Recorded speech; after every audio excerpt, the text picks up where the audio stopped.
All right, I have one more for you, and this one is going to come from Suzuki Violin School Book 1. This is Perpetual Motion, and we're going to do it with singles and doubles with the dynamics that I was taught to teach it with, and hopefully they will come through on the screen. I never know if it will or not. I'll try to make big movements, so you know when I'm loud and when I'm playing quiet. And we're going to do the regular perpetual motion, so we'll play the theme and then we'll do the doubles, the variation, okay?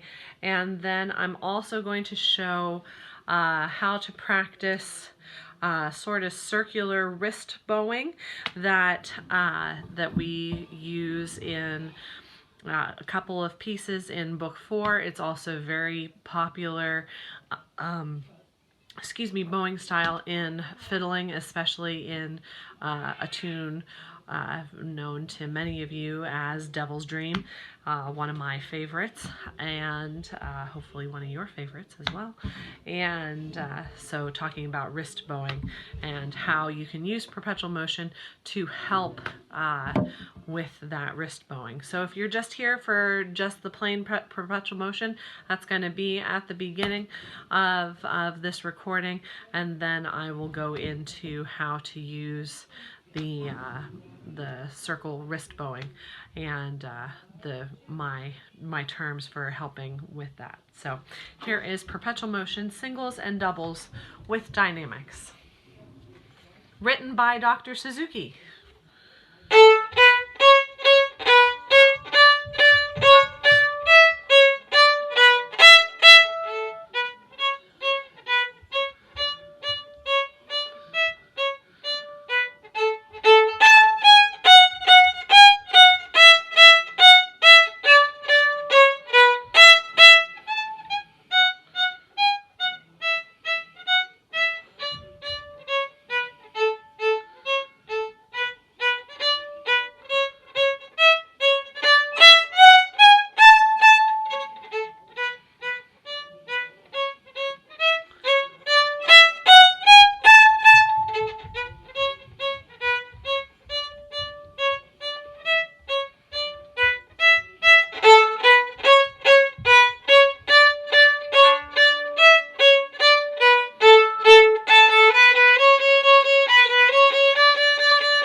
So there's just the regular perpetual motion. Now, getting comfortable with this wrist, just wrist bowing, okay? It's hard, all right, because we've already isolated out our shoulder because we're not using our shoulder to bow, okay?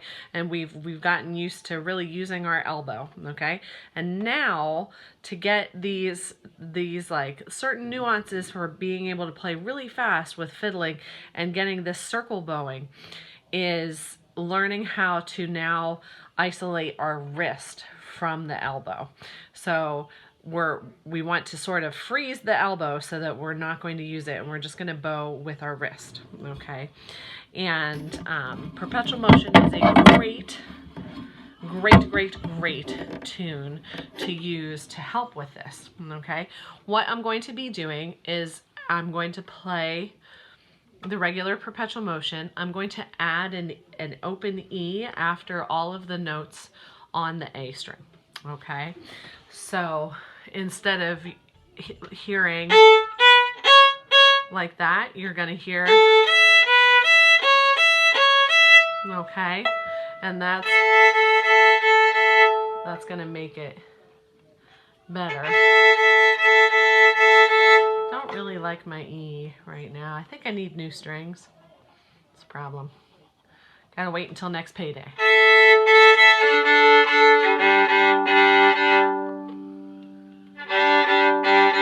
Okay, good enough for bluegrass. Oh wait, we're not doing bluegrass right now. But anyways, I digress. All right, so I'm just going to do this with the A string notes. So when we go over to the B part, you can just play it as doubles for regular. If you want to stay on to the rest of the video, I'll show you how to do the backwards bowing at the end. But that's only for those of you that are ready for doing the opposite of the circle bowing. So like the other way. So not going clockwise, but counterclockwise. And you will use that more as you get it through the rest of the Suzuki books and really into your career as a musician. You'll use that type of bowing later on. So, but for right now, we'll just do the forward circles. So I'll just do doubles on the E string notes. Okay. So here, going slowly, and hopefully you'll be able, I'm gonna frame this up so that you're just seeing my wrist and a little bit of my elbow. Okay. So here's Perpetual Motion, adding E's with our A string notes.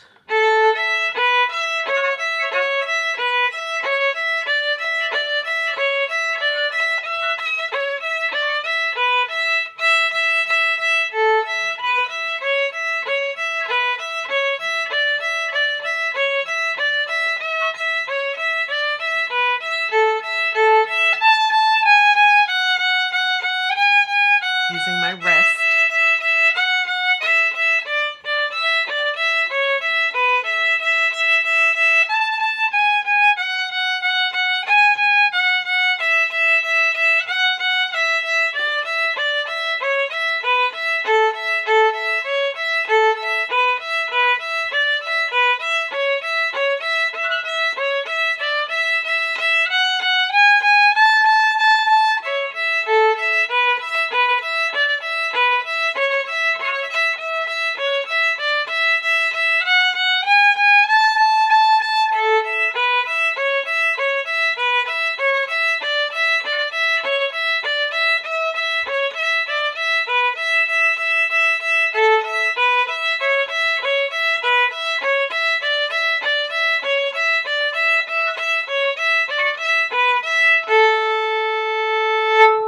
Okay, so now if I do it faster, you'll be able to see the how my bow works a little bit better. So sorry for the wobbly camera.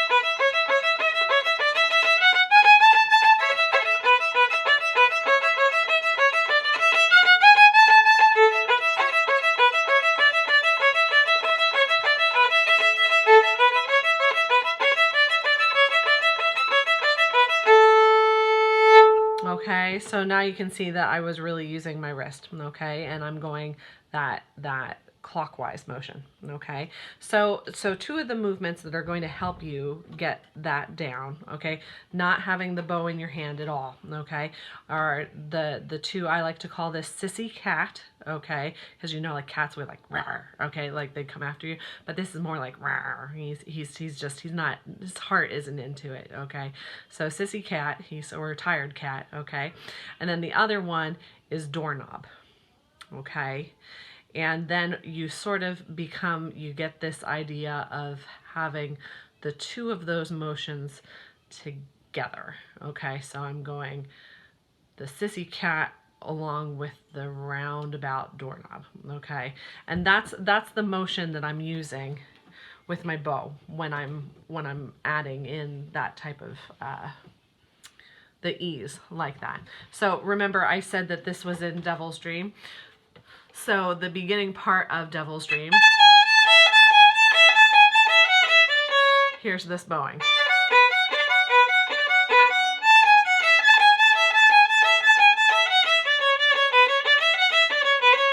Okay, and then it's in the B part.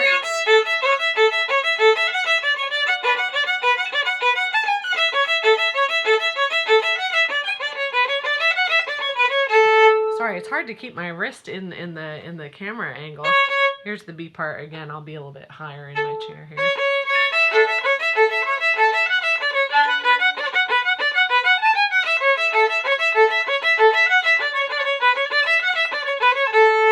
Okay, so I'm using a lot of just my wrist, okay? To know if you're actually using your wrist and not your entire arm, you'll, like, if you're using your entire arm or if your elbow is going, you will actually see all of this motion happening on the right side of your body. So it would look more like, I'll do Devil's Dream again for you. So this part.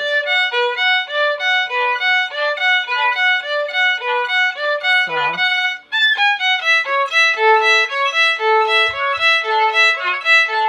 and you can see I have a lot, it's a bigger motion, okay? It's a bigger motion with my bow. I'm using more bow. The smaller the amount of bow, the faster you're going to be able to play. And also, by using those smaller amounts of bow, you're going to end up using just your wrist and not your entire elbow and arm, okay? So there you go with that. Now, if you stuck on this long and you'd like to see the backwards, the counterclockwise circles, those are really fun. So I'm going to go ahead and do Perpetual Motion again at the faster tempo. And then this time what I'm going to do for the notes that are on the E string, instead of just doing doubles there, I'm going to add an A, which is going to give me this backwards counterclockwise circle. So it's kind of fun. It's fun to watch how my wrist will stop and then it'll start going the other way and then it'll go the other way. So that's kind of entertaining. So I'll sit up tall in my chair here for you, and here's Perpetual Motion with adding extra notes. Here we go.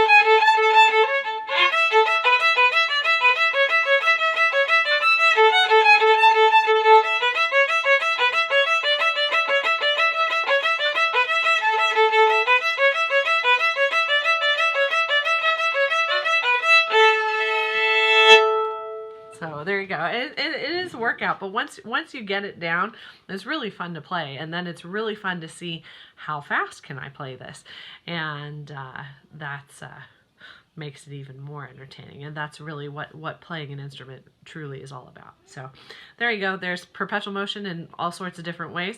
You can also practice this just like you would practice your regular Perpetual Motion, starting on the D string. It works the same way.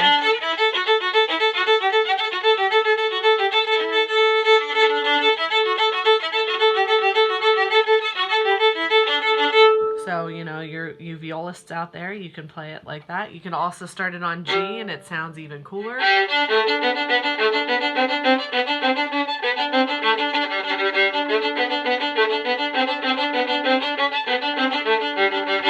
So it's one of those things like when your teacher asks you to play something, well, you have to play it at least 30 times, and it has to be 30 different times.